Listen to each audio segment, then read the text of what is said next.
Semuanya gimana kabar kalian? Semoga selalu dalam keadaan baik. Jadi welcome back di segmen analisa kripto. Teman-teman, di video kali ini kita akan ulas soal Sonic Inu BSC sesuai dengan requestan dari Dipa Bali. Oke, kita akan coba lihat ya. Sonic Inu ini adalah sebuah project meme token gitu, teman-teman. Harganya lumayan micin ya, di 0,0000000-nya 6 kali 2514 rupiah, teman-teman. Bayangin rupiah, wah micin banget nih. Jadi token ini katanya terinspirasi dari eh, meme-meme koin yang lain ya, di mana yang lain pada membawa rumor dan juga membuat community mereka berada dalam dunia decentralized finance atau DeFi. Sonic ini juga cepat untuk mendapatkan adopsi daripada para followers. Dadadadadada.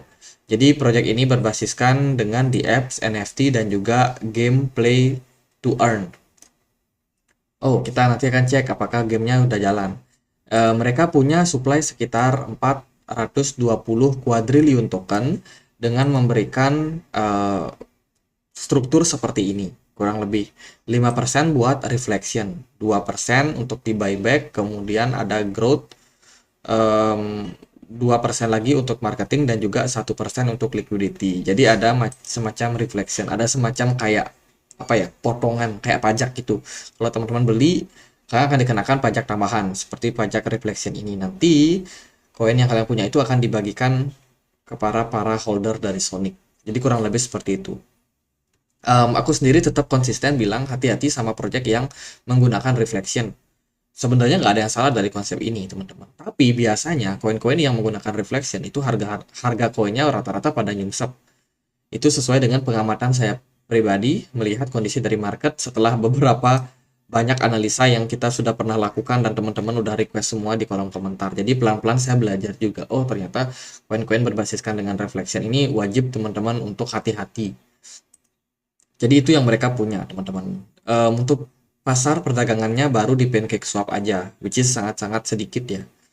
Kalau Sonic mau naik growth, dia harus listing di centralized exchange. Baru di sana kita bisa dapatkan yang namanya volume perdagangan yang lebih besar.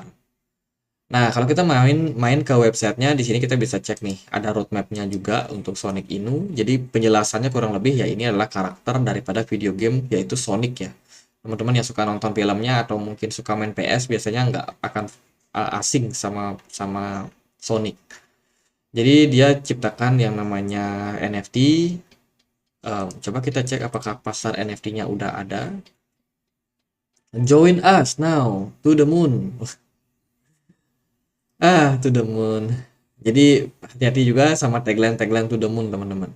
Kalau teman-teman pikir secara logis ya, di bulan itu nggak ada oksigen, teman-teman. Kalian mau diajak mati semua. Kalau mau masuk koin-koin yang to the moon itu. Rata-rata memang to the moon itu ya cuma gimmick aja sih. Nggak benar-benar to the moon. Jadi itu, ini dia punya partner juga ya, beberapa partner. Sudah diaudit sama Certic juga, CoinMarketCap, Sonic Whale Skull. Ya nggak terlalu familiar sih. Ada Floki Army. Wah, ada hubungan apa nih?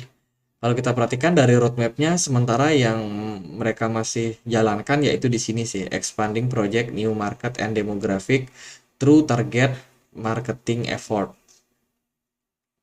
Ya itu sih, sementara dia udah tembus beberapa target mereka dalam hal community ya, sekitar 5.000 pengikut atau holder. Coba kita cek dia di Telegram juga. Nah, ini dia market NFT. Mana dia NFT? Ini market ini Telegram mereka. Kalau teman-teman mau dapat informasi ya bisa join aja ke komunitas mereka juga. Ini NFT mereka. Ini udah bisa dibeli ya, sudah bisa dibeli sepertinya, tapi kok sold out. Nah, ini belinya pakai BNB pula, teman-teman. Jadi mereka udah punya NFT ya, cuman sayang sekali dibelinya harus pakai BNB, tidak bisa pakai token dari koin ini. Dan yang lihat juga sedikit ya, 7 orang. Sepertinya proyek ini perlu diekspos lebih banyak nih. Kalau kita perhatikan dari Twitter juga, dia cukup aktif sih sebenarnya ya, nge-tweet dalam sehari itu bisa sekitar 5 tweetan juga. Jadi bisa dibilang cukup aktif di Twitter, dan yang lihat pun juga masih masih ramai, teman-teman. Menurut saya proyek ini masih bisa naik ya nantinya ke depannya. Cuman ya itu harus hati-hati juga sama project-project yang reflection, berbasiskan dengan reflection serta em, to the moon itu teman-teman. Ini chartnya, kita akan coba lihat dulu dari komposisi dari holder. Kalau kita perhatikan, dari total supply yang beredar, 63% itu sudah berhasil di burn, teman-teman. Sudah berhasil dikurangi ya untuk supply-nya. Dan kalau kita lihat dari growth-nya, itu terakhir kali mereka burn di kisaran 21 April 2023. Terjadi burn yang sangat-sangat signifikan mereka lakukan. Dan so far sih sementara masih tidak ada aktivitas burn lagi di bulan Mei ini. Kalau kita lihat juga dari kepemilikan wallet nomor 2, teman-teman, di sini kita bisa lihat seperti apa aktivitas yang mereka lakukan. Kalau kita lihat dari whales nomor 2, ini terus melakukan akumulasi terhadap tokennya. Wow, ada whales yang akumulasi karena dia punya kepemilikan sekitar 1,7% untuk token ini.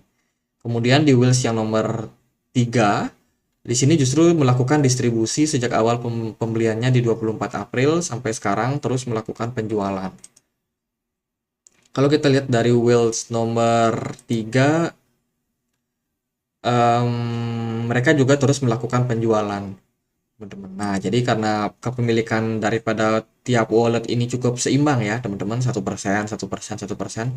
Menurut saya sih project ini agaknya cukup desentral lah, teman-teman. Dengan komposisi yang sudah mereka kurangi juga untuk koinnya di burn ya. Harusnya sih untuk menggerakkan marketnya cenderung lebih mudah. Artinya lebih sedikit dana yang dibutuhkan buat gerakin market.